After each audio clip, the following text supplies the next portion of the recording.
Hello and welcome to this event, Gandhi 150, which is organized to commemorate in a small way the 150th birth anniversary of Gandhi, or Mahatma Gandhi as he is often referred to. This event is being organized within the context of a collaborative research project which involves Indraprastha Institute of Information Technology, Delhi, and Cochin University of Science and Technology, along with Queen's University, Belfast.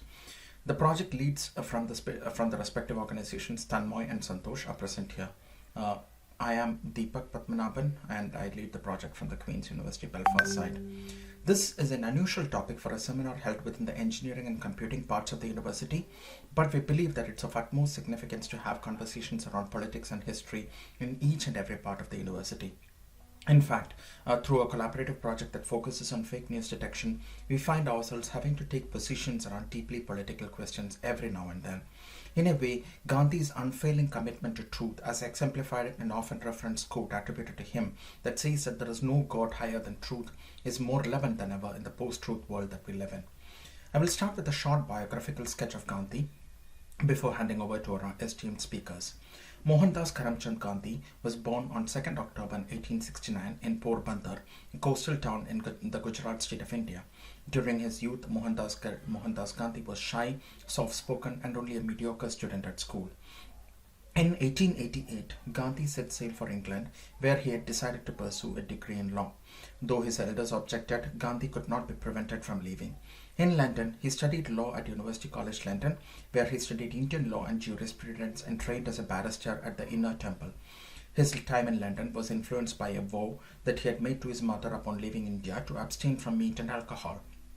When in 1915 Gandhi returned to India after a long stint in South Africa, he brought an international reputation as a leading Indian nationalist, theorist, and organizer. He joined the Indian National Congress and was introduced to Indian issues, politics, and the Indian people. Mohandas Gandhi is considered as the father of the Indian independence movement. Gandhi spent 20 years in South Africa working to fight discrimination. It was there that he created his concept of satyagraha, a non-violent way of protesting against injustices. While in India, Gandhi's obvious virtue, simplistic lifestyle, and minimal dress endeared him to the people. He spent his remaining years working diligently to both remove British rule from India as well as to better the lives of the India's poorest classes. Gandhi's first major achievements came in 1918 with the Champaran and Kheda agitations in Bihar and Gujarat. Pursuing a strategy of non-violent protest, Gandhi took the administration by surprise and won concessions from the authorities. He had a firm belief in peaceful resistance. He had a firm belief in and asked his followers to employ non-cooperation, non-violence, and peaceful resistance as their weapons in the struggle against the British Raj. His wide popularity among both Hindus and Muslims made his leadership possible. He also fought for the rights of the untouchables, the lowest in the caste system, referring to them by the name Harijans. He lived modestly in a self-sufficient residential community and wore a traditional Indian dhoti and shawl worn with yard hand spun on a charka. He often undertook long fasts as means of both self-purification and social protest. Gandhi is commonly, though not officially, considered as the father of the nation in India. His birthday, 2nd of October, is commemorated there as Gandhi Jayanti, a national holiday, and worldwide as the International Day of Non-Violence. Gandhi had held a firm position that the state shall have no religion, even if the whole community belongs to one religion. Religion, he said, had to be a purely personal matter. In reality, there are as many religions as minds. Each mind has a different conception of God from the other. He asserted that the state was bound to be wholly secular and that no education institutions should enjoy state patronage. He wanted free India to be the governance of India by the representatives of all people without the distinction of religion. Yet, the icon's legacy is no longer secure in India. Many in the current political sphere in India consider V.D. Savarkar, a far-right Hindu supremacist who was accused of involvement in Gandhi's assassination, as their ideological mentor. A portrait of Savarkar hangs in the Indian Parliament building. However, when you look back at Gandhi's writings and thought, it is easy to see that he anticipated much about the current political moment. Even when you look at the global political landscape, Gandhi's positions on truth, non-violence, anti-colonialism, and secularism cannot be more relevant than it is today. So, with that short introduction on Gandhi, let me conclude and introduce the first of the two esteemed speakers that we have today. Richa Raj is an assistant professor, Department of History at Jesus and Mary College, University of Delhi. Her research interests include subjects such as communalism, socio-religious reform movements, and education in the context of modern Indian history, and most recently, oral history.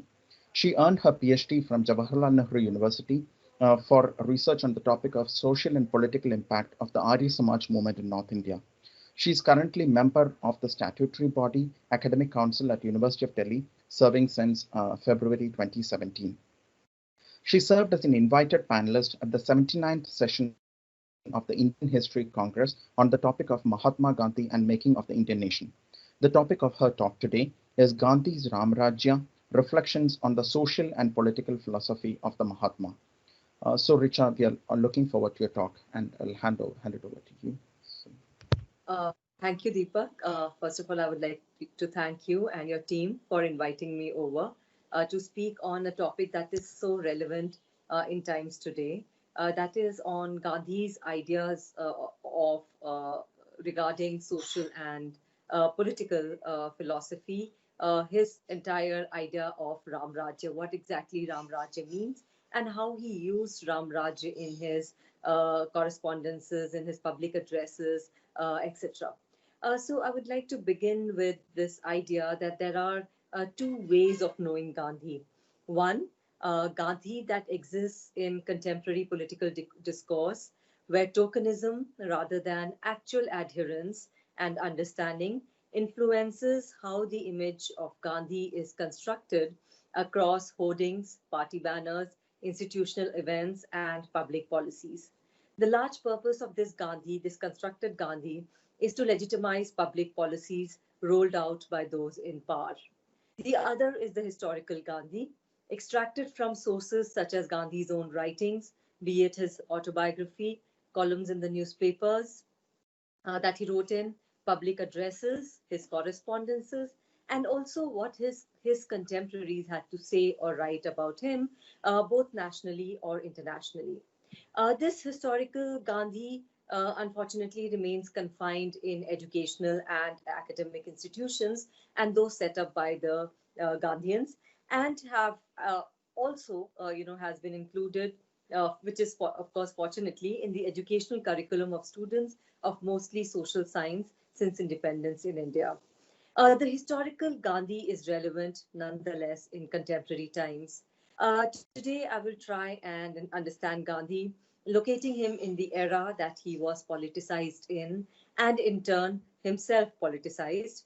That is the first half of the 20th century. I would also seek to attempt that Gandhi or the Gandhian was a construct of the anti colonial struggle for independence as he sought to negotiate between various communities, religious or otherwise, and left behind a rich legacy of upholding the plurality of the Indian nation. In order to understand the social and political philosophy of Gandhi, we need to know that Gandhi considered himself as a deeply religious person. He called himself a devout Hindu, a Sanatani Hindu at that. There was a certain modern way in which he understood the meaning of Hinduism, in which he sought to define the meaning of Hinduism. He sought to rescue it from a certain dogmatic understanding of the religion, something that was sectarian in nature. He defined Hinduism as a search after truth through non-violent means. So for him, Hinduism meant a search for truth as well as non-violence. And he also said, along with that, interestingly, he was also highly accommodative of people who did not believe in God. So, there was space for the atheists as well in his understanding of Hinduism. He said that a person may not believe even in God and still can call himself a Hindu. So, Hinduism was for Gandhi a relentless pursuit after truth. It was the most tolerant of religions. As he said, Gandhi said that Hinduism as a creed was all embracing. So, this was a very fascinating way of explaining what Hinduism was and what it meant to Gandhi. Now, for Gandhi, Gandhi was not only someone who was only interested in the application of Hinduism into his social and political policies or experiments, but he also read other religious texts. He called the Gita, the Bhagavad Gita, as the most fundamental to his understanding of social life, of religious ideas, of social and political ideas as well. But apart from that, he also read other religious texts, such as the Sermon on the Mount. He also claimed to have read the Quran and also texts on Buddhist philosophy. So he was influenced by the ideas from other religions as well, and most importantly, he sought to imbibe the positive aspects of all religions, and that is what makes him different from other quote unquote religious people, because he was someone who believed in the plurality of religions, in the coexistence of religions, and the fact that each religion had something or the other to teach the other religion. Each religion was a mirror to the other religion. He was specifically he used the word dharma in his public addresses, uh, but he defined religion in two senses. One, in his critique of fundamentalism or extremism, he used the word religion while talking about its sectarian nature. You know, religion in a denominational sense, in an institutional sense. So that is in the terms of Hinduism, Islam, Christianity, Sikhism, etc. And in the other, he referred to the term religion in the Indian sense of dharma. That is, the moral code that guides a person's life and the social order. He said in 1940, religion does not mean sectarianism. It means a belief in ordered moral government of the universe. This religion transcends Hinduism, Islam, Christianity, etc. It does not supersede them, it harmonizes them and gives them a reality, right? Similarly, in earlier in South Africa, also while working for the rights of the Indians there, he had said, by religion, I do not mean formal religion or customary religion, but by religion, I mean one in which all religions come together face to face with the Maker. So, therefore, religion in the context of social and political life meant for Gandhi a moral, ethical component of life, right? And most importantly, his understanding of religion was not solely based on scripture. He did not believe in the dogmatic authority of scriptures. And probably, it is quite possible that he was influenced by the ongoing attempts of certain states in Europe to secularize religion, right? And he strengthened his idea of dharma uh, through his advocacy of the application of reason to religion, right? And this is, I think, something that the students of computer science and science, etc., may appreciate. That he urged that reason and morality should supersede tradition and scriptures. That just because a scripture has a claim to antiquity, to the classical times, that it was written in the past, it should not be taken as the sole authority to the interpretation of religion. And therefore, he said that religion should always go through. It should always be vetted through reason, through practicality, and also he was open to the idea that every religion may have certain dogmatic provisions, and it was important to apply those ideas to the current times, to be more practical, right? And also to he also said that in this age of reason, religion or scriptures should be submitted to the acid test of reason and universal justice if it is to ask for universal assent. That if everyone must have to agree to a certain religious injunction, it has to be submitted to the acid test of reason, right? And he also said that let us not, while talking to the orthodox elements within Hinduism, he said that Let us not believe that just because everything was written in Sanskrit and printed in the Shastra, it should have a binding effect upon us, right? That which is steeped in morality. For him, morality and ethics was more important. So that which was steeped in morality and which was complementing reason should be accepted by the religious authorities or by people in general, right? So he therefore consistently, whether he was writing in the 20s, 1920s, or 30s or 40s, he was consistently talking about the application of reason in the interpretation of the scriptures. And this he was doing not only for Hindu scriptures, he also, at one occasion when he was asked about Quran, so there too he said that all teachings of Quran must not be accepted as they are, just like in other scriptures too, and everything should be submitted to reason, to practicality, to morality, most important, right? So therefore, his idea of dharma, or his interpretation of dharma, therefore was in a very modernized sense, and something that was inclusive, that would include the larger majority of the people who were listening to him, in the sense that everyone, whether they were atheists or people who belong to the Hindu religious community or Muslim religious community or any other, even Christian missionaries, everyone had something or the other to take from him. Now, this idea of dharma and this interpretation of religion, therefore, opened this path for him to also apply certain religious terms to his political vocabulary, right? Religious terms such as Ram Rajya, right? And he often, Gandhi was someone who wrote a lot. He was someone who read a lot and wrote a lot. There are about 100 volumes of the collected works of Mahatma Gandhi that speaks about the amount of writings that he had done throughout his political career, right? So he has, importantly, when someone would write to him a letter of criticism, on many an occasion he would publish that in the newspapers that he was a part of, Young India and Harijan, etc.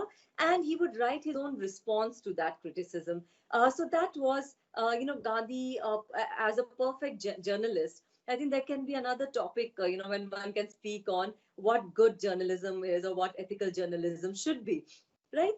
And here, therefore, we do have on various occasions wherein Ram Rajya has been explained by Gandhi in very, very clear terms.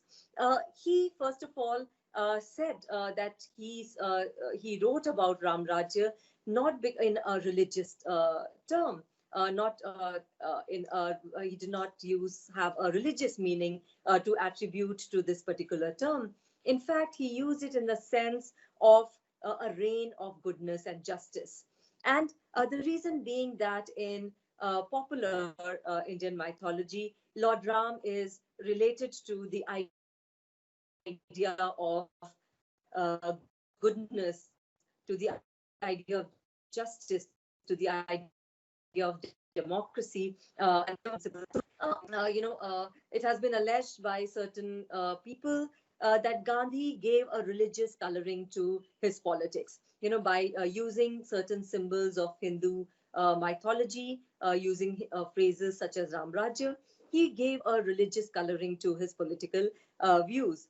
And on the other hand, Gandhi's ideas are also used by other group of people to narrow their own forward their own narrow agendas. So both of these groups of people have not clearly understood what Gandhi actually meant, or perhaps have not read all the works of Gandhi, in which he is also consistently evolving his own understandings of certain ideas, certain phrases. He did not use religion in the ideological definition of nationalism or its program. That was very clear because in the 1940s, when the debates about what Indian nation should be like, he clearly he drew a clear distinction between religion and the state, a point to which I will come to in a moment. But as far as Ramrajya was concerned, he said very clearly that by Ramrajya I do not mean Hindu Raj, Hindu in a sectarian or a denominational sense. I mean by Ramrajya a divine Raj, that is the kingdom of God, right? And for me, Ram and Rahim are one and the same deity. He also said that I acknowledge no other God but the one God of truth and righteousness, right? And he also often in the 1940s too, he gave an explanation for why he was using the term Ram Rajya. He said that because it was a convenient and an expressive phrase, it sort of it was an emotive phrase. It sort of made him emotionally associate with the millions of people in India, right? And that included the Muslims as well. And he said that, you know, when he visited the frontier province or addressed predominantly Muslim audiences, he would express what he means by calling it a Khudai Raj, not necessarily Ram Raj. Or when he addressed a Christian audience, he would describe what he means, as a government, as the kingdom of God on earth. Right? So for him, it was very much a part of his political vocabulary. It did not have any narrow religious sectarian connotation as such. And he also said that, for me to use any other expression would be self-suppression and hypocrisy. So he was he was very much he knew the fact that such terms would make him more easily associate with the people as such. And this is something that has been acknowledged by many scholars of Gandhi, who say that Gandhi's predecessors, say for instance Surendranath Banerjee, would have used intellectual arguments. They would have used intellectual jargon to while talking to the masses, while talking to the people. And in most probability the people would not have understood what they were saying. But Gandhi used simple terms. His traditionalism, the fact that the Indianness of his style, of his political articulation, and not just political articulation, but also the way he projected his image to the people in his simple attire, dressing up like a peasant almost. So brought him closer physically, mentally, brought him closer to the millions of Indians back home. And therefore, that made him the invincible leader of the Indian nationalist movement. The fact that he was able to get the millions of people associate with him through this, the Indianness of his attire, through the Indianness of his political articulation, made him a great leader. And this is something that has also been seen in how Subhash Chandra Bose, who opposed Gandhism, who opposed, who was a critic of Gandhi, throughout his active political career. Subhash Chandra Bose also said that, when the Mahatma speaks, he does so in a language that the people comprehend, not in the language of Herbert Spencer and Edmund Burke, as for instance, Sir Surendranath Banerjee would have done, but in that of the Bhagavad Gita and the Ramayana. When he talks to them about Swaraj, he does not talk about the virtues of provincial autonomy or of federation. He reminds them of the glories of Ramrajya, the kingdom of the mythical king Rama, and they understand. And he talks of conquering through love and ahimsa, that is non-violence, and they are reminded of Buddha and Mahavira, and they accept him. So it was a part of his political vocabulary. It was a part of making him comprehensible to the people who were listening to him, that he used this. And in among many of his quotes on Ram Rajya, what he said about Ram Rajya, there is one that I find that very easily, very nicely summarizes what he meant by Ram Rajya. When he said in 1945 that it can be the word Ram Rajya can be religiously translated as kingdom of God on earth, politically translated as perfect democracy, in which inequalities based on possession and non-possession, color, race, or creed or sex vanish. In it, land and state belong to the people, justice is prompt, perfect, and inexpensive, and therefore freedom of worship, speech, and the press. All this because of the reign of the self imposed law of moral restraint. Such a state must be based on truth and non-violence and must consist of prosperous, happy, and self contained village and village communities. Right? So he's talking about in his Ramrajya, there is justice that is delivered to everyone. But with that justice also comes a sense of morality. Also talks about equality to everyone, but with that he also couples it with fraternity, the idea of fraternity, the idea of brotherhood, of everyone looking after each other, and especially looking after the weakest sections in the entire society of the Indians, right? So therefore, the usage of the term Ram Rajya uh, radically restructured the Indian national struggle as well. Whereas earlier, before Gandhi popularized this vocabulary and before he mobilized the people towards the Indian national movement, the movement was mainly confined to the elite sections of the Indian society, people who belonged to the upper class. But Gandhi mobilized the people into the Indian national movement by using such words, which he felt would bring the people closer to the Indian national movement. Right. So therefore, he was an important leader in the Indian national movement from the point of view of enlarging the nationalist constituency by incorporating new people into the anti-British struggle. So therefore, in that particular anti-colonial struggle, Gandhi was a symbol of radical changes because he was radicalizing politics by including people into the Indian national movement, the common people who would understand the concept of a just state, who would understand the concept of civil rights through the concept of Ram Rajya, right? Now, again, his Ramrajya also included the idea of fusion of dharma or morality into politics. And this is very important. Again, he said that because of his devotion to truth, it was important that politics should not be devoid of religion, right? And again, he often reiterated that religion for him did not mean in a sectarian or a denominational sense, but it meant in a sort of a morality or an ethical code of conduct, right? So in that sense, therefore, he said that politics had to be moral. It had to be based on morality. And therefore, he is one of those leaders who spoke about ethics in politics.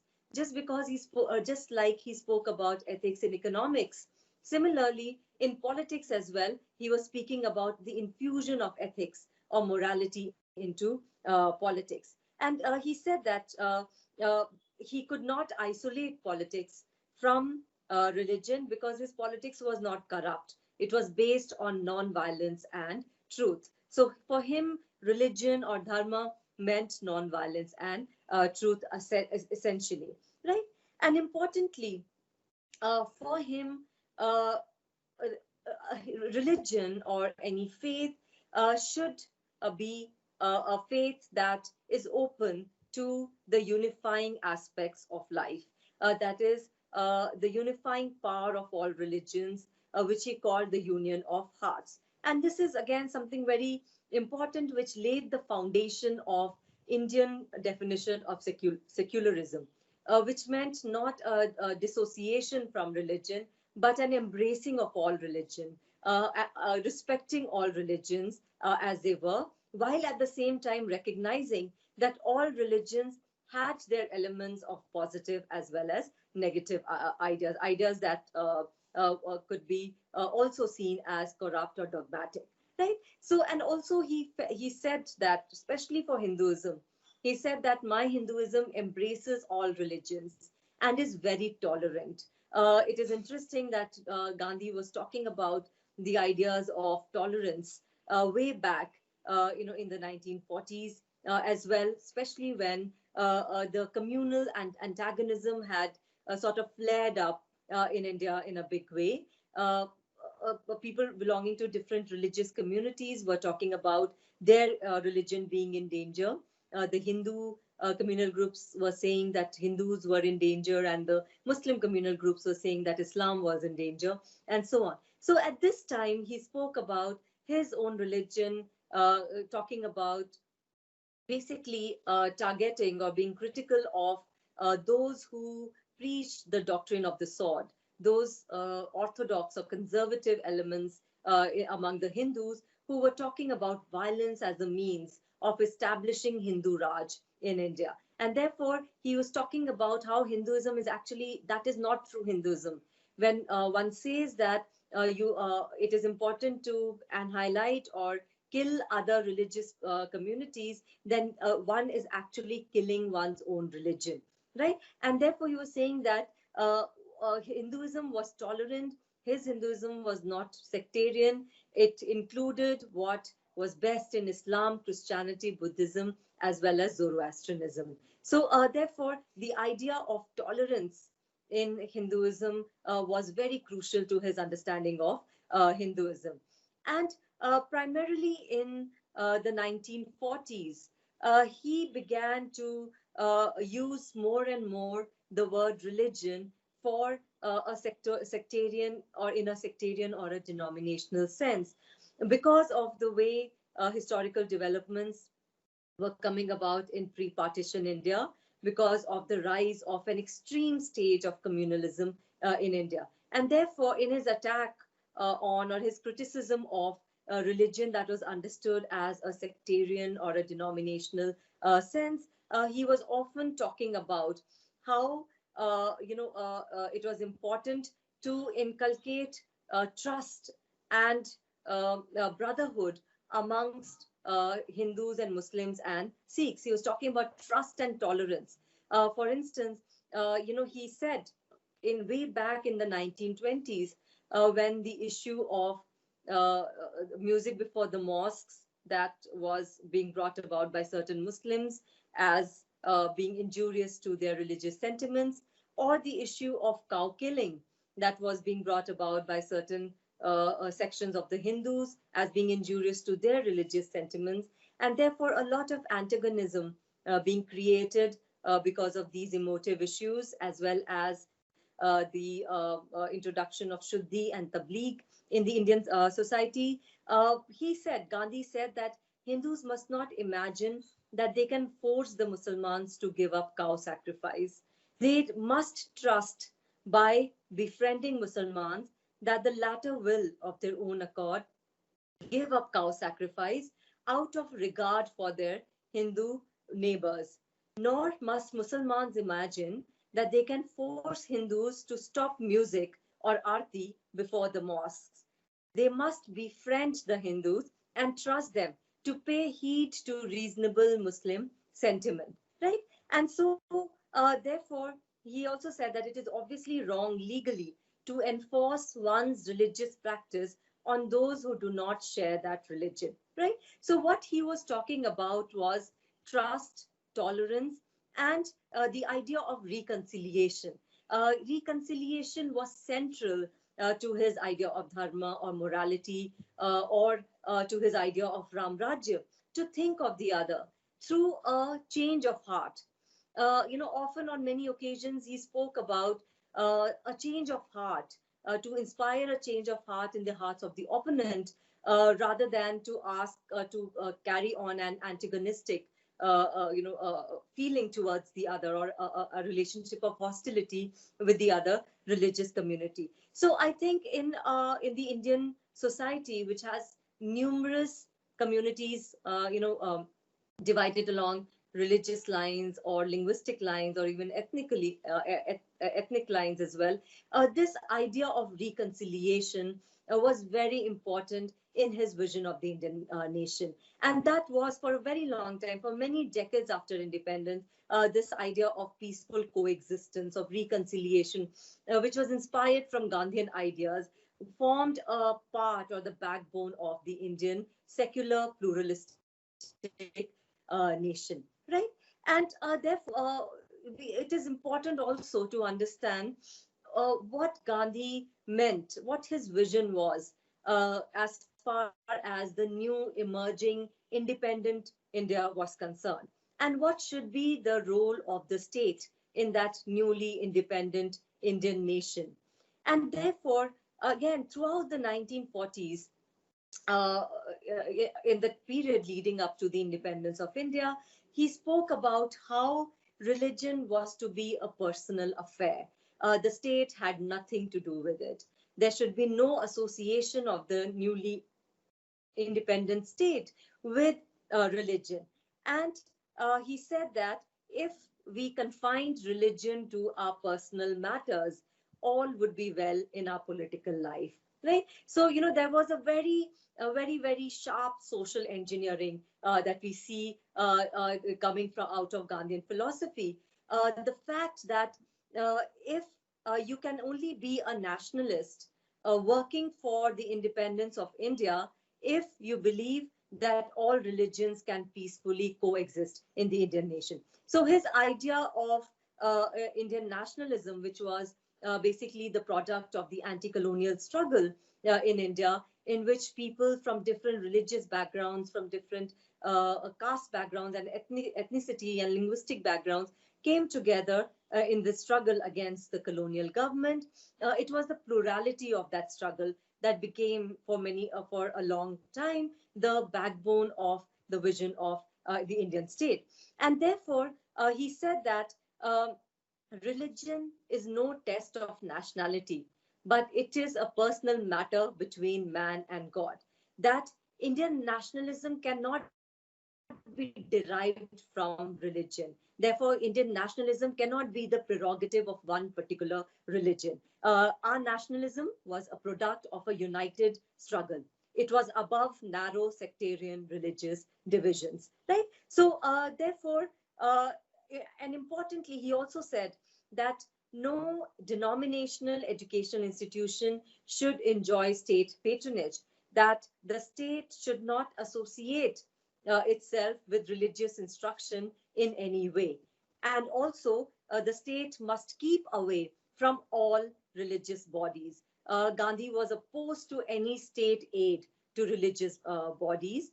That was also another important reason why Gandhi said that religion was a purely personal matter, right? And the reason and why he said this was because he found remnants of this kind of a cultural democracy in the ancient India as well. He said India was perhaps one nation in the ancient world which had recognized cultural democracy, whereby it was held that the roads to God were many, but the goal was one, because God was one and the same.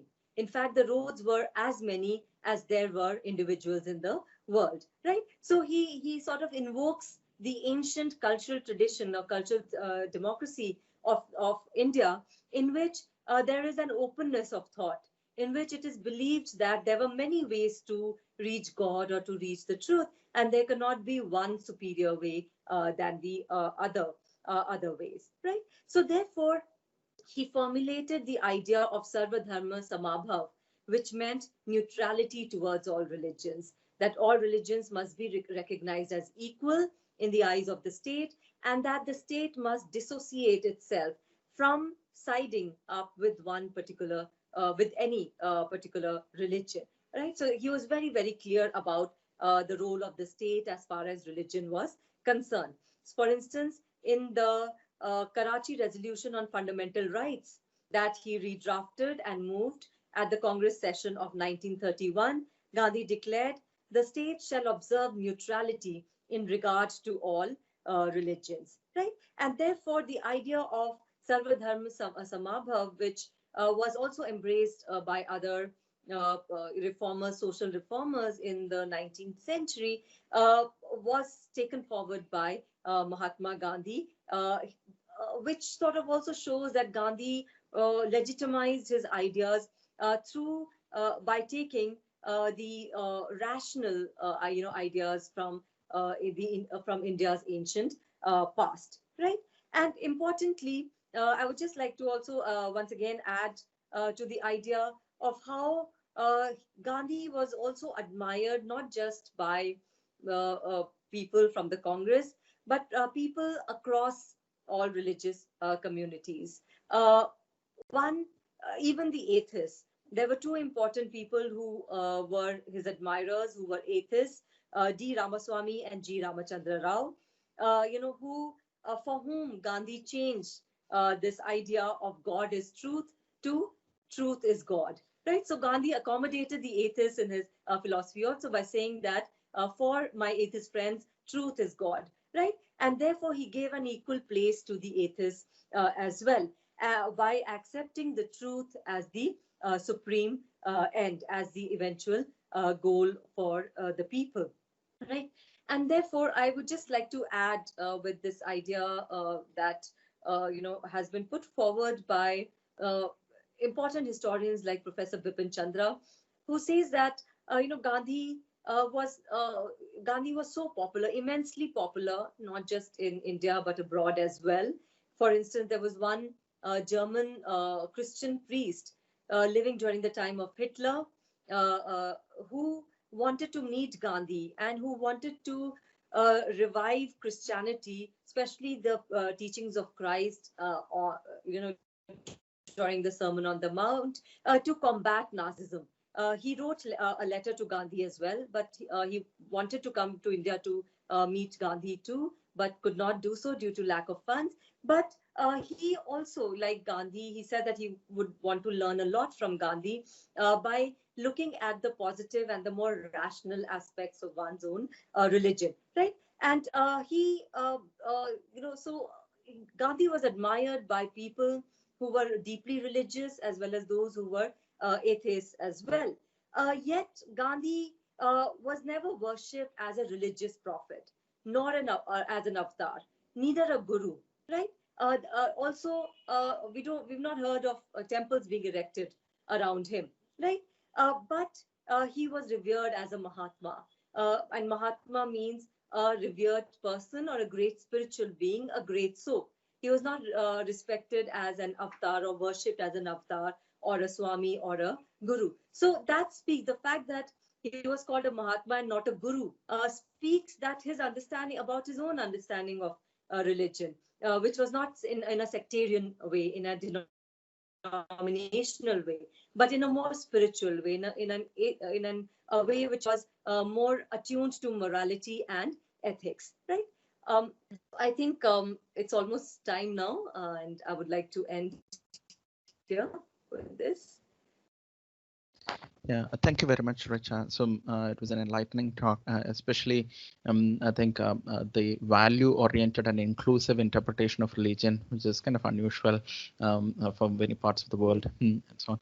So I think we'll take questions at the end after the next Right. talk as well. So Yes. if there are any questions from the audience, please feel free to put them into the chat box in this thing, and we'll come to it. So thanks again, Richa. So yeah, just Sure. so moving on to the next speaker. So the next speaker is Dr. M. Satish Kumar from Queen's University, Belfast. So he was the former director of Queen's Academy, India, and is currently the director for internationalization for the School of Natural and Built Environment at Queen's University in Belfast. So he's a fellow of the Senator George J. Mitchell Institute for Global Peace, Security, and Justice, and he's a leading international expert in colonial and post-colonial studies focused on South Asia, covering many areas across social sciences and humanities. His knowledge and expertise is widely sought by governments, charities, and other national and international organizations. He has been an active advisor on subjects such as international development and higher education to the Department for International Development, Northern Ireland Assembly, Indian Government, Royal Irish Academy, Belfast City Council, and Habitat for Humanity, Trinity College Dublin, among others. He is currently a visiting professor at the Banaras Hindu University, India, and has also held a number of visiting positions in Jawaharlal Nehru University, New Delhi, and the University of Calcutta, and the Soka University of America. He has secured key grants to undertake research in India and South Africa and has published in critical areas of social sciences across a multidisciplinary field and includes the themes of post-colonialism, decolonization, gender and development, heritage and development, among others. The topic of his talk today is some thoughts on Swarajya. So over to you, Satish, and looking forward to hear from you.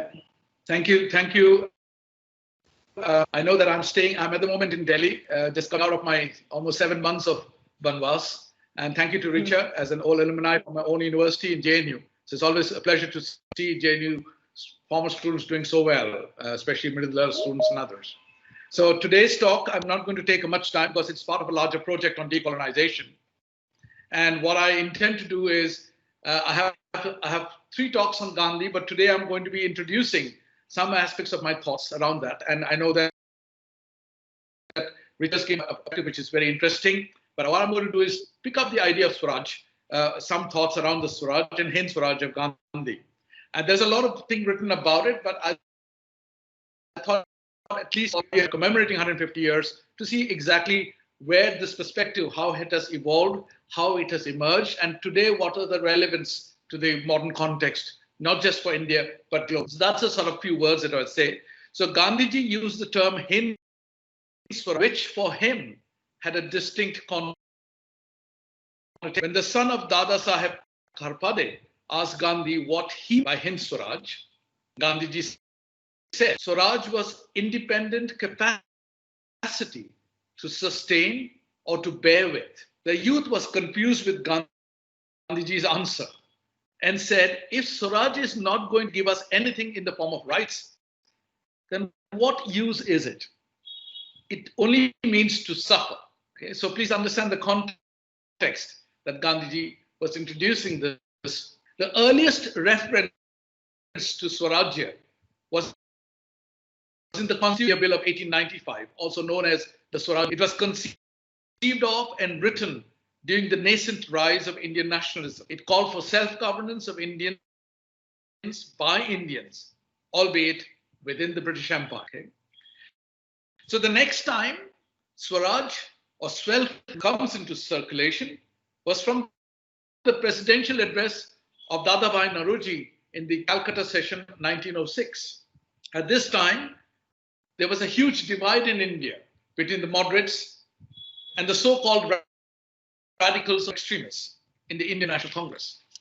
Thus, in the Calcutta session of 1906, Dadabhai Naoroji and the Congress adopted Swaraj as the goal of Indian people. But here a bit of politics was played by the moderates too. They by no means wanted to be tagged as radicals. They toned down the resolution and called it self-government, which meant obtaining the self-governing status in a British colony. Thus, the whole meaning of Swaraj of the radicals was changed in that Congress. It's more inclusive and much more open. So what were the resolutions adopted in 1906? And I just want to draw your thoughts to that. The key resolutions adopted in 1906 in the Calcutta session was resolution on the partition of Bengal that Curzon had determined was going ahead. The resolution of self-government of Swaraj, the resolution on Swadeshi, and the resolution on boycott. So these were 4 essential resolutions, of which Swarajya was also part of that 4 resolutions. The challenge faced by India at the time was that of galvanizing action for Swaraj. When the majority of the moderates in the party were spouting liberal idioms, especially when dealing on a day-to-day basis with a brutal, mindless colonial bureaucracy. So colonial bureaucracy was a major hindrance, was a major stumbling block. And if you look at almost all the writings of that period, they all attribute to the challenge of the colonial bureaucracy. And we see today, bureaucracy has not changed from Gandhiji's time. The bureaucracy is still mindless, still very much there in terms of stumbling block to the progress of the nation. According to Maurice Jones, in the political discourse employed by Congress leaders, one could discern 3 distinct idioms, which he characterized as the modern, the traditional, and the saintly. All the 3 were deployed in different contexts to win electoral support. Now, nothing is above politics here, and they were deployed very systematically. In urban constituencies, they used modern liberal idioms, and in the rural context, they used saintly idioms, which in fact was the style of Mahatma Gandhi's moral and ethical discourses of Swaraj thus oscillated between these three extremes, depending on the leverage expressed by key players in the field. And there were key players jostling in the field as we were trying to get some foothold against the British colonial Raj. We thus see a clear demarcation between the so-called secular versus the branded communalist. It was observed that, generally speaking, the traditionalists were systematically branded as communalist, as opposed to those who professed liberal and modernist identity. Swaraj, too, came under the same rhetorical back. And I said, I'm not taking sides with each of them, but I'm presenting the facts as it were. The politics of decoupling, and this is crucial because I'm going to come back to the decoupling debate at the end of my talk. The politics of decoupling from the colonial administration became a call for boycott. On the other hand, selective disengagement was proposed, such as self-rule within the framework of British imperial government. What then emerged was very interesting, in that Hind Swaraj, as described, was not geared toward the issue of governance at all. This point of uniting the people for action and Swarajya, or political self-rule, was the key demand of the mainstream Swarajists. I call them Swarajists at one level. We had Lala Rajpat Rai, Bal Gangadhar Tilak, Bipin Chandra Pal. All were considered to be radical, communalist, traditionalist. And they were there as an opposition. There was a fundamental difference between Hind Swaraj of Gandhiji and the group that was Tilak and others who proposed Swarajis. So few thoughts on Hind Swaraj. Hind Swaraj, or Indian Home Rule, was written by Gandhiji in a dialogic form between the reader and editor of a newspaper or a journal. He wrote this book in his native language in Gujarati while traveling from London to South Africa on board the SS Kildonan Castle between November 13th and 22nd, 1909. In it, he expressed his views about Swarajya, modern civilization, mechanization, etc., etc. This book was banned in 1910 by the British government as a seditious text. Gandhiji deployed moral and ethical arguments in securing Hind Swaraj. He was also guided by deep spiritualism and used Bhagavad Gita selectively. So for Gandhi, politics was a handmaiden of spirituality. What is interesting is that with the passing of Lokmanya Tilak, the ideation of Hind Swaraj by Gandhiji was constructed and positioned antagonistically against the major opposition to Gandhiji, which was Veer Savarkar. Vinayak Damodar Savarkar was there as an opposition. So let us look at how these two people played out their arguments in public. According to Penny and others, the Gandhi-Savarkar dualism helped to highlight the key nuances of Swaraj as enumerated by Gandhiji. Gandhiji substituted the word Swarajya, or self-government, with his understanding and explanation of Hind Swaraj in 1910. Savarkar, on the other hand, was more concerned in breaking the tyrannical perpetuation of slavery under the British colonial system. So for him, Swadharma to Bharat Mata was as important as Swaraj at that point of time. However, for Gandhiji, sovereignty was very different concept. And as Richa has already explained, that sovereignty was really critical in the way we were engaging with at that point of time. So let me take some examples of Swarajya as developed by him over the course. For Gandhi, Swarajya involved the reform of the self and the duty to oneself that enables one to serve others. He was always questioning the very idea of self-sovereignty, the self-independence, the self-sovereignty. Gandhi also used the term Swaraj for home rule or self-government for the Indian people. But he makes it very clear that there is a symbiotic relationship between Swaraj as self-rule of individuals and the Swaraj as a home rule or self-government for the Indian people. Very two distinct concepts. In other words, home rule that the Indian people would achieve would be true only to the extent they are successful in being self-ruling individuals. Gandhi used the term organic Swaraj, or the kingdom of heaven upon the earth, which has already made a reference to that. I want to also add my bit to that. In his public work, the whole effort of Gandhiji was concentrated on the achievement of organic Swaraj, or the kingdom of heaven upon the earth, which he called Ram Rajya or Dharma Rajya, or whatever we may call it.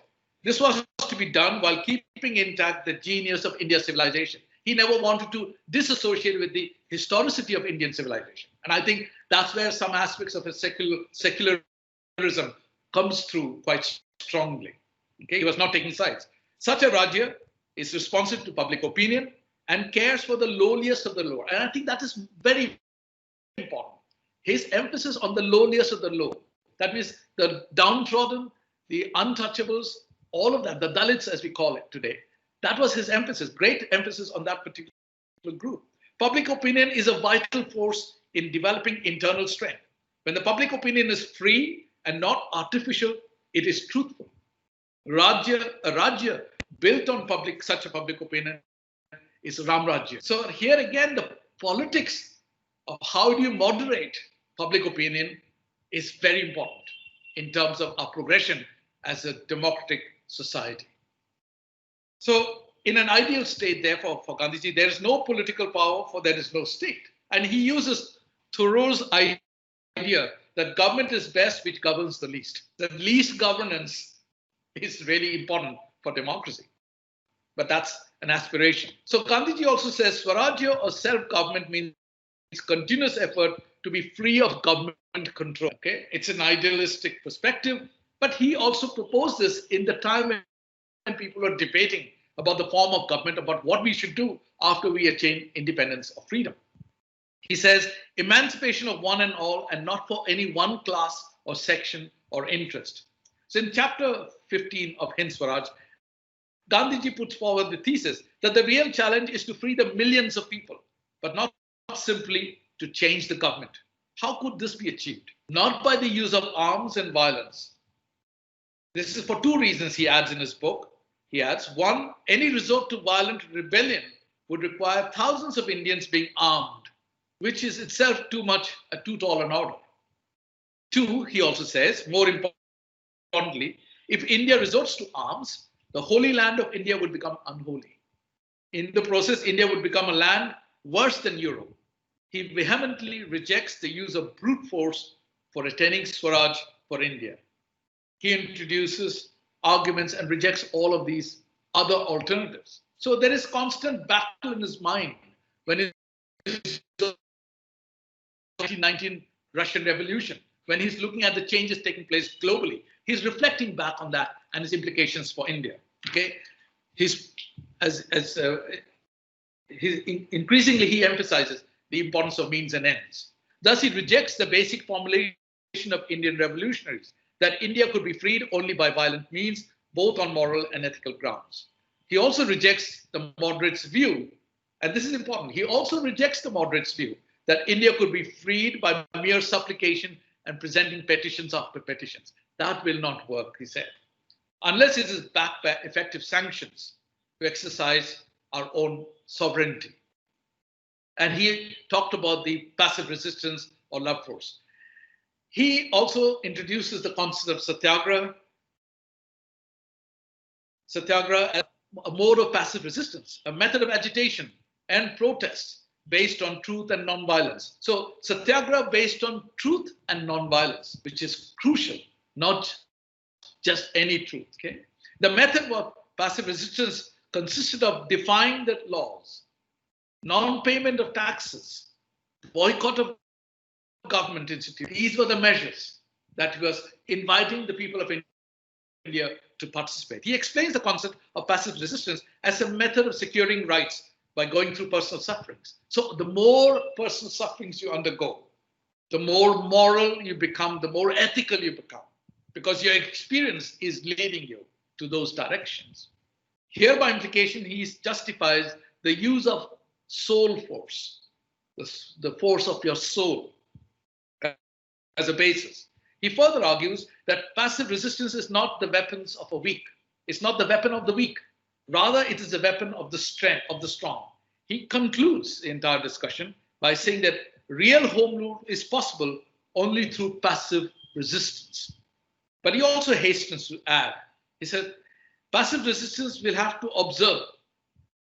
A true passive resistor, a person who wants to believe in passive resistance, have to observe perfect chastity, adopt voluntary poverty, follow the truth, and cultivate fearlessness. Otherwise, you cannot be called a satyagraha or satyagrahi. So there was Gandhi, in Hind Swaraj, Gandhi presents an alternative vision of a society, an alternative society, a new civilizational framework. Okay, and true civilization, he makes various attempts to define this true civilization, this Ram Rajya that Richa has also alluded to and explained in greater detail. He admits that the present modern India is moving away from these old values. And at that time, in 1910, he makes his observation that India is going to change radically for the future and will not be the same anymore. And this moving away from the old values being replaced by new values, we see that across all civilizations. But he has hopes. He pins his hopes on the bulk of the people of India. He still believes that those people who live in the villages, in the hinterland, will continue to preserve and to manifest this incredible tradition, this ancient tradition of India.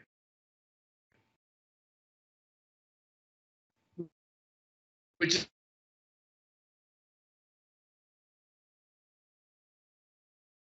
still on the time of independence, we would have a new band of satyagrahis who will continue this tradition of change and reform continuously. They will become the exemplars who will be fighting in the forefront. There are other concepts also there, but looking at the critical reflections of Hind Swaraj, he talks about, and I'm just going to pick up some excerpts from his writings. I just want to do so that you can familiarize himself with some of the key ideas. He says, he puts forward the basic formulation that mere transfer of power from the British hands to Indian hands would not lead to true Swaraj. Please reflect, because we are going to come back to this. That mere transfer of power from British hands to Indian hands would not lead to true Swaraj. He believes that this would be nothing more than having British rule without Englishmen. He says, in that case, India may not be called, or may be called Hindustan, but actually it would remain English. Okay, so that again, his fears were coming through. In a chapter, he also talks about how India can become free. He says, it is Swaraj when we learn to rule ourselves. But such a Swaraj, he says, would have to be experienced by each one of us. Gandhiji also talked about Swaraj as home rule. And again, continuing with the ideas of constitutional Swaraj as part of the organic Swaraj. So sovereignty was crucial. Individual sovereignty was crucial. Sovereignty of the state was crucial. It was based on pure moral authority. And Gandhiji wanted India to come into our home, or into our own. That state could not be better defined by any other word than by Swaraj. And he continued in the same tradition. Swaraj meant a state such that we can maintain a separate existence without the presence of the English. If it has to be a partnership, it must be a partnership at will. And he also goes on to speak in Calcutta, referring to one of the Calcutta speeches. He says, Swaraj, according to Congress, means Swaraj that the people of India want, not what the British government may condescend to give. And again, you can see he's pushing the boundaries of Swaraj continuously in the Hind Swaraj, in his book, in his analysis. So initially, Hind Swaraj did not attract a lot of attention, but two critical commentators came through as soon as the book was published. Both were his good friends. Weiberg, who was a South Africanist, who introduces some of the critical commentaries on the book Hind Swaraj. I don't want to go into the details of the commentaries, critical commentaries. I'm going to pick up some elements just for the consideration of the audience. Two major critical comments which came during Gandhiji's own lifetime. And one is by, as I said, W.G. Weiberg, a former member of the Transvaal legislature and a good friend of Gandhiji, despite their differences on racial issues. And the other one was Nehru. Nehru was the other critical commentator on Gandhi's book, Hind Swaraj. So Weiberg's ideas, I just want to pick up some of the things. Gandhiji referred to the Western civilization as a kingdom of the Satan. That means all evil that you can think of is visible in Western civilization. And Weiberg contested that formulation in the Hind Swaraj, that all Western civilization is not evil per se, or manifestation of evil per se. He also talked about the importance of Indian population, that the Indian population has to be galvanized for action. It's not easy for them to really move through with one particular truth. How do you get people who are illiterate, who are of different abilities, come together for a common cause? It's a big challenge, and he was posing that to Gandhiji, that it's very difficult to get all of them to come together for one particular objective. He also mentioned and quoted Annie Besant to the effect that Indian people do not need to give up their desires and activities in order to become a satyagrahi. So again, he says, just to be a satyagrahi, you have to completely cut yourself off from the realities of daily life. So he was trying to provide some sort of a common ground. Weiberg also raised questions about passive resistance.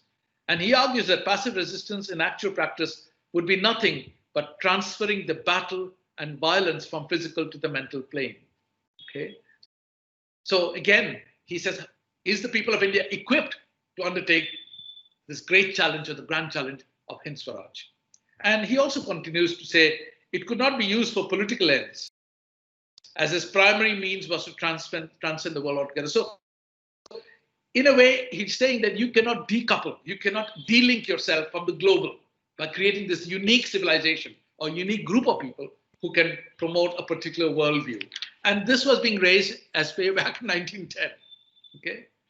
And so Gandhiji then asserted that the primary purpose of his whole Hind Swaraj was to mitigate and, if possible, to eliminate violence. So Gandhiji makes it very clear. He accepts the points of arguments against the book, and he makes it very clear that it's basically to eliminate violence. And I think Gandhiji felt that violence was one of the biggest challenges in India. And how do you transform this violence imposed, perpetrated by the colonial government, by the people themselves in their own daily life?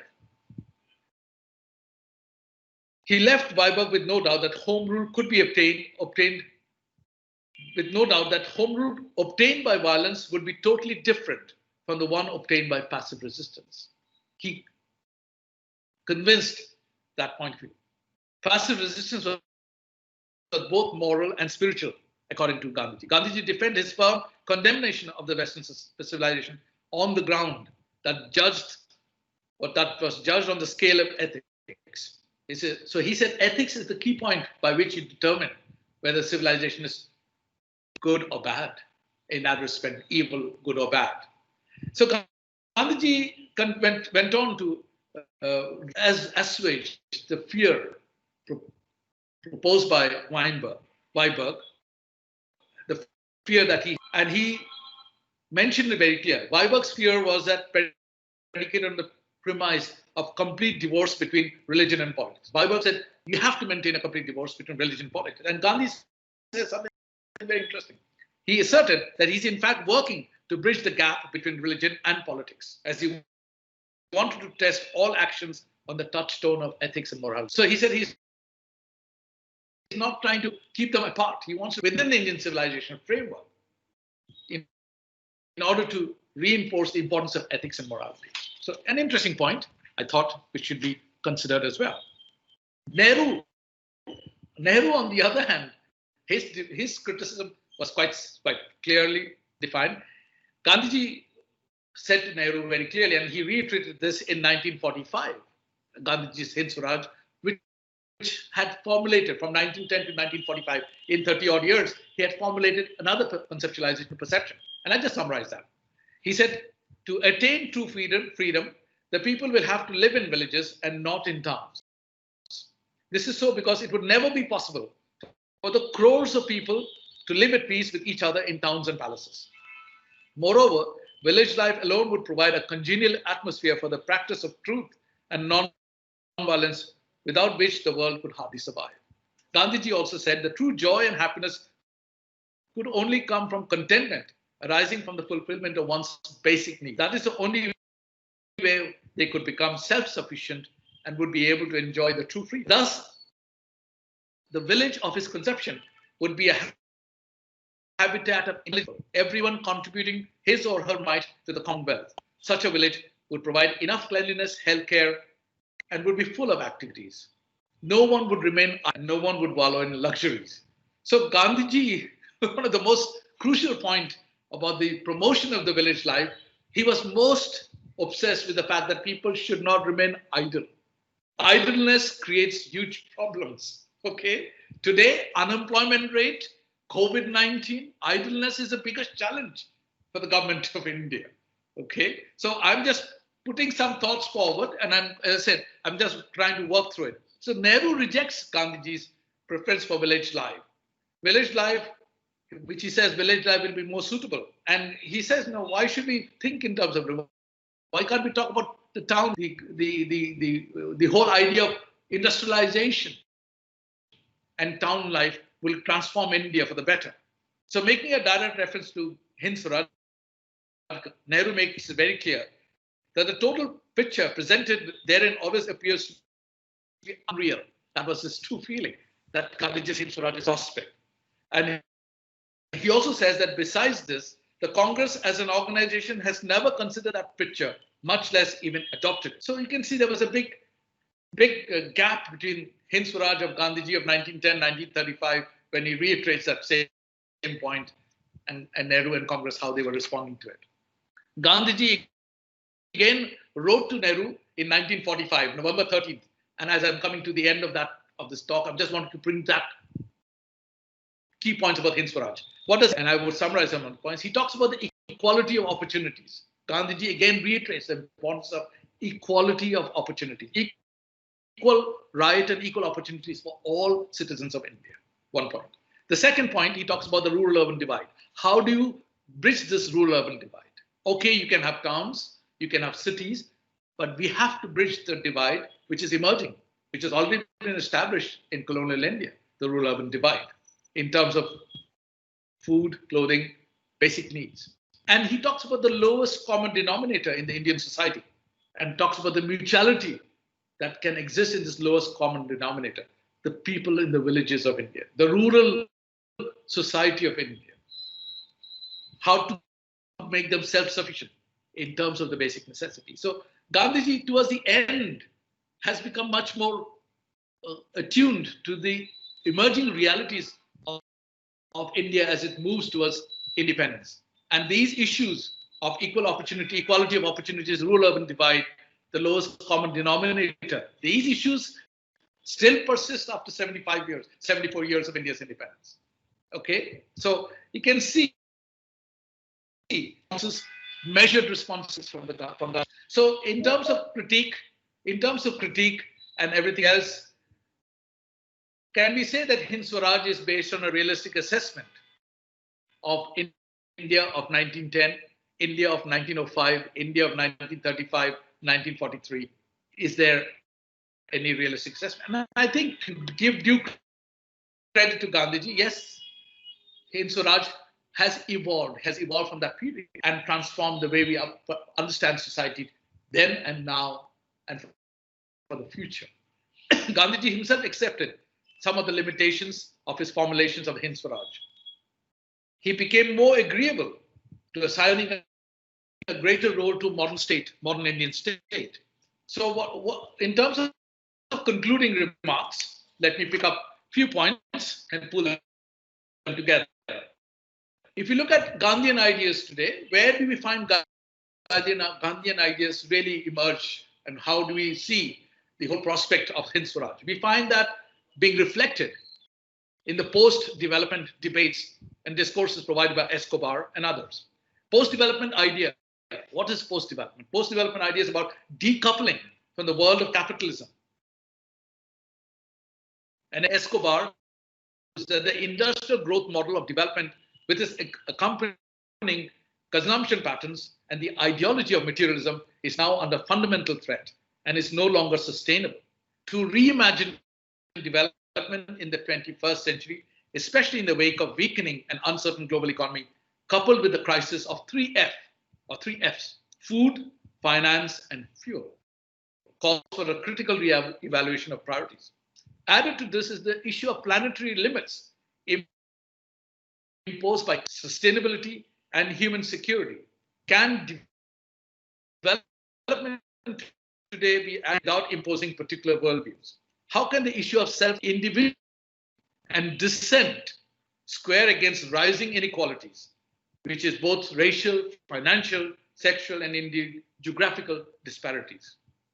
The deepening of the economic divide between not just the traditional North versus traditional South, but also within North and the South are challenges which have only intensified over. This has challenged the very idea of capitalism and its competitive market-based frameworks and calls for a reassessment of what development means or will mean in the future. And Hind Swaraj, being the source book of Gandhian ideas, has necessarily become a new center for reference now. On a more positive slant, Satyagraha has also acquired its new meaning, its new avatars. Worldwide recognition of Satyagraha has come to exist. We can see that Satyagraha has attracted worldwide recognition as the only right way to right a wrong.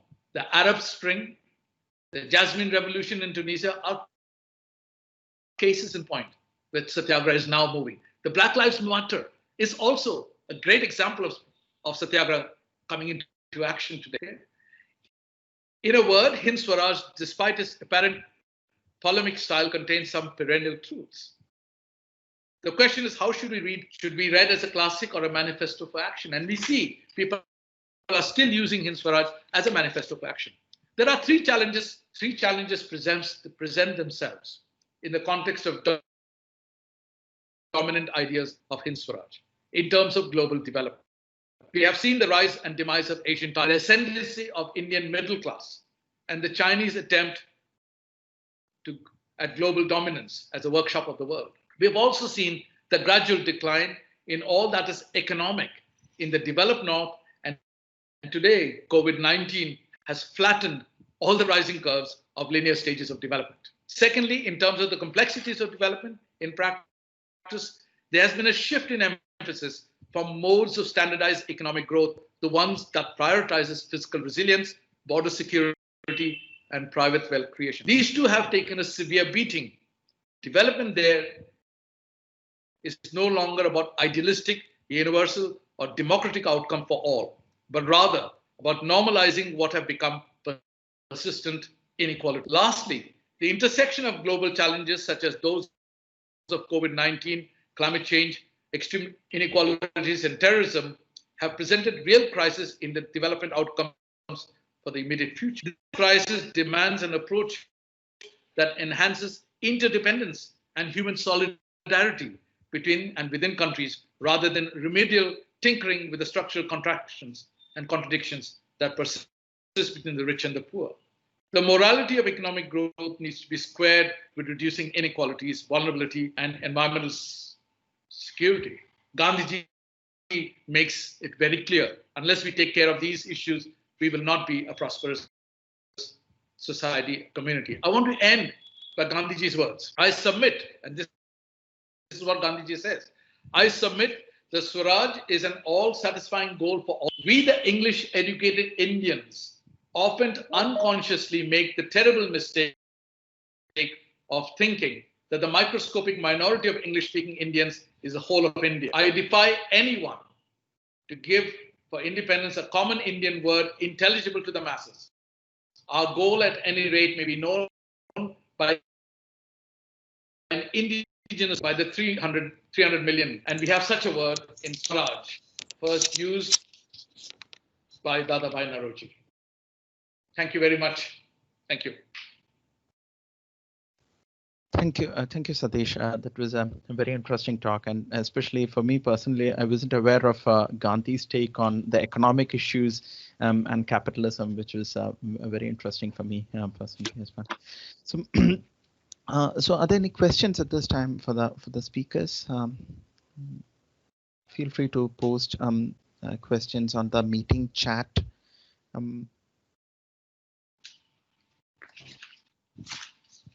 Hello, Deepak. Yeah. Is it Santosh? Yeah, I'm Yeah. Santosh. Yeah. Yeah. I think the chat box is not enabled. I could not. Oh, the chat box is not enabled, is it? I Okay. think, yeah. Oh, I see. Well, Okay. yeah. Okay. So By the maybe way, is the raise hand function available? Can you see yes. that? Okay. Yes. Yeah. So if yeah. So if there are any questions, please raise your hand and we can just unmute. Yeah. So Santosh, would you have any? Yeah. Just one question to Dr. Richa. Yes. So it was a very, very interesting ideas you have given to us. You were referring computer science students, right? Yeah. Okay. Yeah. So basically, the question is there any example of Ramrajya in this modern context? And is there a leadership like maybe who leads like Rama? So can you just elaborate on this idea? Well, I would say that in today's context, there are many examples of how Ram Rajya is not there, rather than how Ram Rajya is there, whether Ram Rajya is there or not. Right? Ram Rajya is definitely an idealized concept, something that needs to be emulated, and Ram Rajya is seen in the attempt to achieve that Ram Rajya is seen in many movements, as Professor Satish has also very brilliantly pointed out, in his summary also, in the way people have risen, like say, for instance, in the Arab Spring, in the Black Lives Matter movements, etc. So there is definitely an attempt by people to bring about that Ram Rajya, right? So I think in any movement which is a people's movement, in the establishment of the sovereignty of the people, in any such movement, rather than the sovereignty of a dictator or an authoritarian regime, I think any such movement would be a movement to try to achieve Ram Rajya. Right. Okay. Yeah. Okay. Yeah. Thank you, Richa. Yes. Yeah. So what qualities a leader should be having to lead us to Uh, this? Yeah. as far as the Indian context is concerned, keeping in view the plurality of the Indian nation, I think it is important to be as inclusive as one could be, and to also be able to deliver justice to the people without sort of curbing or eliminating the basic human rights of the people concerned. I think that is very important in the times today. People should be able to live freely, be able to express themselves freely, and be able to practice whatever religion that one wants to without the intervention of the state. I think that would be the principles of an effective leader, rather than just following a majoritarian tendency or giving fuel. I would say, giving fuel to a majoritarian tendency. Yeah. In the Indian context, people, I still believe, I have a strong faith that people are still not, generally, people are not communal as some would like them to be, right? But the fact that even Gandhi also said that, the while talking about the murder of Swami Shraddhanand by a fanatic, Muslim fanatic, Gandhi had not blamed that person per se, condemned that person per se. He had said that, it was the thoughts, the vicious thoughts that were circulating, that were poisoning the minds of the people, that led that person to actually kill or murder Swami Shraddhanand, right? And similarly, he would also say for other fanatics who would kill others as well. So again, therefore, it is actually the idea that could either be poisonous, or it could actually help in bringing about greater positivity or greater harmony within the Indian society. And the true mark of a good leader is which side does that person take? Does that person take the side of an idea which sort of completely disrupts the social engineering of a particular society, or a leader who's taking up an idea, beholding an idea that sort of brings together a society? So I think that is one that we can sort of look at when we are trying to see whether a person is ideal leader or not. Yeah. Thank you, Dr. Richa. Yeah. Thank you, Satish. Yeah. Thank you. Yeah.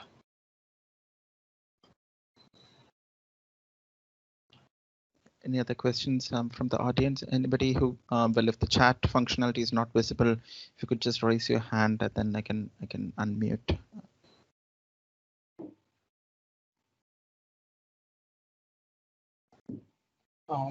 Can I ask one more question? Yep, sure. Sure. Yeah. So the question is to Satish. Dr. Satish, your talk was very interesting, and you made a statement that idealness creates problem. So that was Idealist? Idealness. Yes, idleness. Yes. Idleness creates problem, right? Yeah. Yeah, that observation was very true in this current context. So my question basically is on what was Gandhi's take on industrialism and thoughts of Marx, basically. Yes. I mean, yeah, as I said, Gandhiji's, I can't go into too many details of that, but idleness was one of the biggest challenges that we still face. I mean, globally it has been. And I think, we have to put it in the context when things were evolving in the global scenario as well, with Russian Revolution, with Marxism, etc., etc. The whole idea is that Gandhiji at one side was saying that modern civilization was problematic. On the other side, he also was aware of the fact that if people were just sitting on idle, it created more problems for around. So in a way, how do you engage people of India? You have a perspective that's self-sovereignty, that you have self-sovereignty which is based on an engagement, whether it is with your daily life, whether it's with your daily practice or whatever you do. So that's why he looked at the simplicity of rural life. Yeah. His belief was idleness. And I think somewhere in the back of his mind, he had this idea that people in the towns would be and actually being engaged in something. So you see that fascinatingly, that concept transforming from 9 months Swaraj, based on his experience of South Africa and London, and then going back to that period, and trying to really, sitting there trying to really provide a framework of action. And bear in mind that while he was in London, he was meeting almost all the hardcore radical extremists. They were all do together. They were discussing. It is not that they were sitting in watertight compartments. They were all engaging with each other. So, there were things that they were discussing, what to be done, how to be done. So it is, for me, what is really fascinating is that the idea of industriousness, the idea of engagement. Yes. Engagement, the idea of time didn't have, if you're in English, if you did not have the linked languages, you were not getting the salary that you are paid for what you were doing. Even, you had who would come in because they were able to speak and translate and converse with each other. But I think one of the problems that came in, and I think I must say, I would have said this on many occasions, is the corruption. How do you find that corruption was institutionalized in this period of time? And why is no one talking about the institutionalization of corruption, which has been so problematic? Today, if you look at India, that is one of the biggest challenges that we face in India, that we have taken it as given, corruption. And it has been institutionalized right from the 18th, 19th century, all the way through and through. So yes, it is a big problem. Yeah. Thank you, Satish. Thank you so much. So, so if I may ask one thing to actually just Satish. So have you looked at how Gandhi has observed the developments in Ireland, well, around the 1910s and 1920s? Yes, Gandhi was aware of it. Gandhi is aware of it. My work, as I said, my sabbatical, my work on decolonization is basically picking up some of these strands. So on Monday, I'll be giving another talk, but there I'm going to completely turn the whole argument of Swaraj on his head, completely separate. So I'm going to provide a completely new perspective on Swaraj, which is from the point of view of his relation to Ireland and And so, but not references, but I'm sure Richa can add a bit more to it. But I would be more, I'm looking at the perspective that sometimes there's a lot of glorification about what Gandhiji said and did, and etc. But I think we need to contextualize them. We cannot take it as gospels. So we have to be very circumspect. And I'm quite keen to see new interpretations and new linkages. But yes, on Monday I'll be talking about the founder of Ireland. Okay. Yeah. Looks like Northern Ireland, the foundation for the, and you'll be interested in that. Richard, if you want, Richard, please go ahead if you have something to add. No, in fact, I would love to hear what you have to say in that talk on on Ireland and Gandhi's views and contextualizing it. Yes, but you're right. You're right about the need to not glorify Gandhi. It is important because Gandhi was not a perfect human being. Definitely not. I mean, it is not right to idealize him, because then we are not doing him justice as a person. If we kind of place him on a pedestal, then we are actually not doing justice to him as a human being.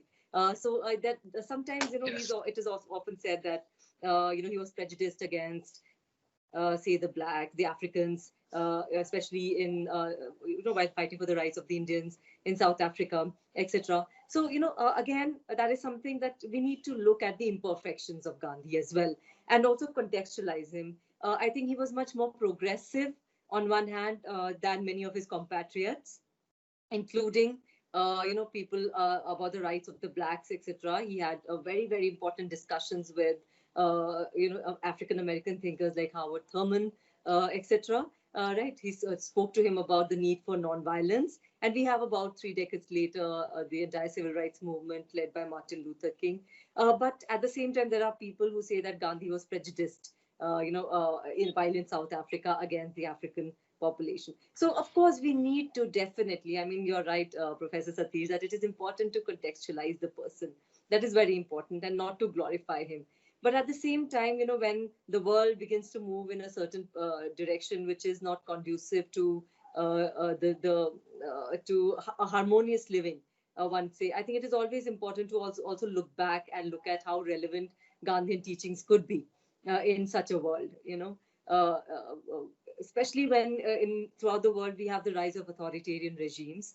I think in that context, it is important, especially in the post-pandemic, times, it is important to look at how relevant Gandhian ideas could be. And again, I think what he said about application of rationality while reading scriptures could also be application of our 21st century rationality when we are reading Gandhi as well. Take the best of what Gandhi has to offer to all of us. Okay. Yeah, thank you very much, Richa. That's very a very nice take on that.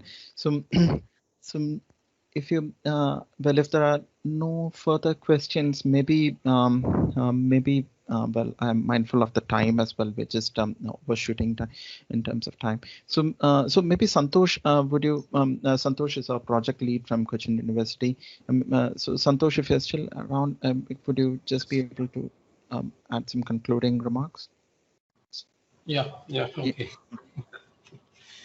So we had a very thoughtful discussion on basic thinking of Gandhi, and actually the speakers were trying to touch upon the modern context, what it means, and what things we can take from those ideas.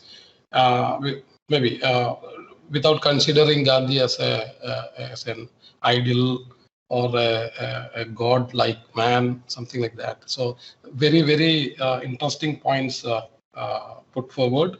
So I think on behalf of the Queen's University, Belfast, and IIIT Delhi, and Cochin University, and the project leads Deepak, Tanmoy, and myself. We would like to thank the speakers, Richa, Dr. Richa, and Dr. Satish Kumar, for spending this time with us and sharing your thoughts. So we are very thankful to you, Richa and Satish. Thank you so much. And also, I would like to thank all the attendees who have been with us for the entire program. So thank you so much on behalf of Spark project of MHRD. So Spark has given us an opportunity to conduct this program. So on behalf of team leaders, I thank MHRD as well for this conduct of seminar. So thank you so much. I think Deepak can conclude. Yeah. Thank you.